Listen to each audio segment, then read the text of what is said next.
Beratko! Neyse. Belki. Yüzüp ketken bana. Ne mi yiyecekse? Sen bana anlapsan de. Olmay. Sen alı gepin oy hazır koçadan. Neyimdeydi bugün alır ya? Moy Berat ölügide yeydik ya. Cıkıyabildim sınıramay tanıtıkçı piyadım manıdık ya. Boşa aşkan paşkanlarının lentikesi de iştiriyoruz hazır Berat'tan aşmaydık ya. Bana. Ha. Ay Mesut kızım aşkalarını aldı deyit kaldık ya. Mesut yıkılsa ağzını sevgi doğrulap yıkıldık ya. O maçtak yaptı sen doğrulu. O toy töküller o Berat'ın aman yok çakırdık ya. Dınvesini hata etip birdik ya. Açta köplen tip yaptı. Sen bana anlapsın saklan. Beni anlıkınım kara. Berat tuğulanda kara.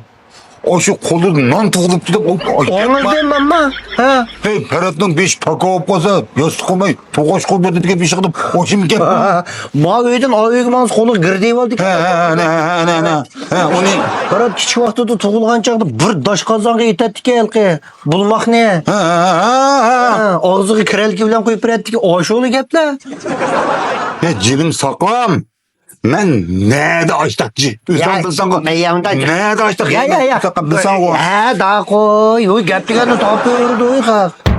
He daha koy. Sen tamıqın ağzı koy bilemen koy ben. Nerede ucunu gelme. Ben yesem adatta oğlum bana. Kaynak suyuna bir sırk kayla. Bana bir kayla. Sayma emez. He onu da az. İnandı mı az? İçme. He. Nan yesem hiç yeme. He. Lama yesem ma. Küçük kınamla. Camen la sen sen. Ama sen sıkılmaz sıkpası gibi bul. Moğuşta kukama oğucuk hep. Oy bu xalqning ağzını bir sağlamaydı meh. Ma temkan vitamin C içimlik işkine bu ne oldu? Ya bana yok mu? Baylamaydı koyuyor bu ma.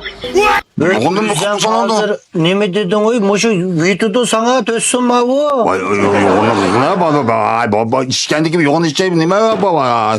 Bu mu spor ben kitey. Meh mani işim sana yeni çıkını. Tamam mı? Ha temkan vitamin C ma yeni çıkını bana ma. Lakkada 6 kilo çıkılmış sana tazı kilo. Bunu jin namları bana kılır yok. O işçi pakatken tonun tegidin çıkıdı o. İşçi pakatken körse öyle. Oldu muşu sana.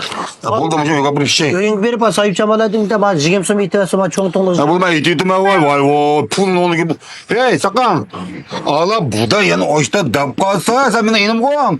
Hey Berat'ım onda yemeydi oncuk tomuğu yok da dap koy. Değme işenmeyme. Buda aytak kalsam ancak tirik koy. Hey onda dimağla da dap koy. Oy makul.